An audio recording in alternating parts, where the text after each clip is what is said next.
មនុស្សជោគជ័យគេដឹកនាំជីវិតគេដោយឯករាជ្យម្ចាស់ការមានគោលបំណងធំនិងមានសកម្មភាពគ្រប់គ្រងត្រឹមត្រូវច្បាស់លាស់រីឯមនុស្សធម្មតាវិញគេមិនបានដឹកនាំជីវិតរបស់គេដោយឯករាជ្យម្ចាស់ការទេ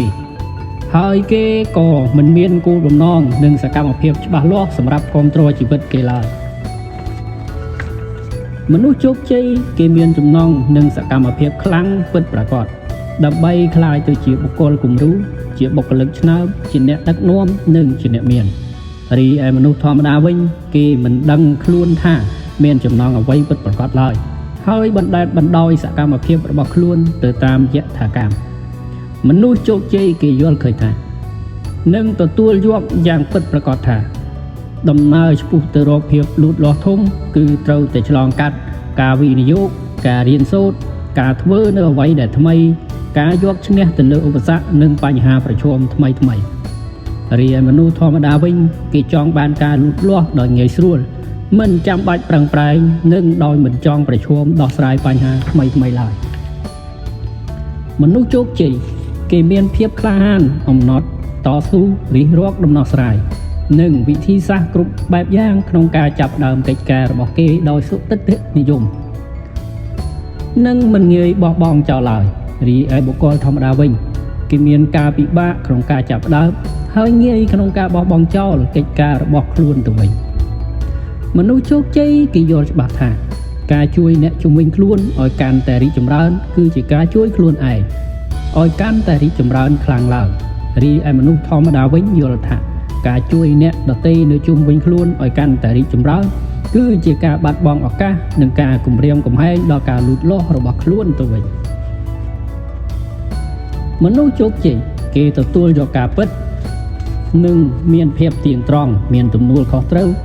មិនបន្ទោសមិនរកលេសនិងមិនចេះគេចវេះរីឯមនុស្សធម្មតាវិញគេមិនទទួលយកការពិតភូតកុហកមិនមានទំនួលខុសត្រូវបន្ទោសរកលេសនិងគេចវេះមនុស្សជោគជ័យគេពង្រឹងគុណភាពនិងជួយខ្លួនឯងឲ្យបានរឹងមាំជាមុនសិន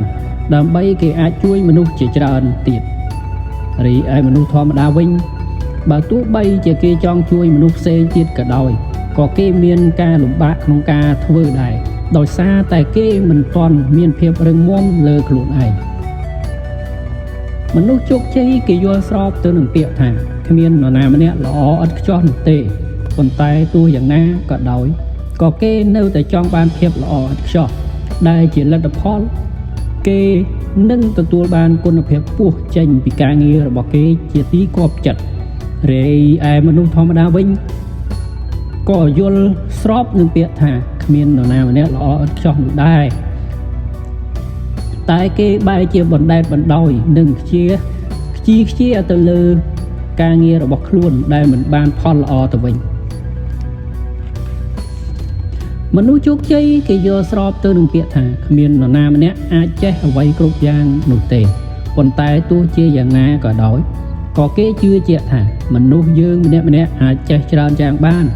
ដែលជាលទ្ធផលគេអាចមានសមត្ថភាពធំក្នុងការបំពេញកិច្ចការធំបានរីឯមនុស្សធម្មតាវិញគេយល់ថា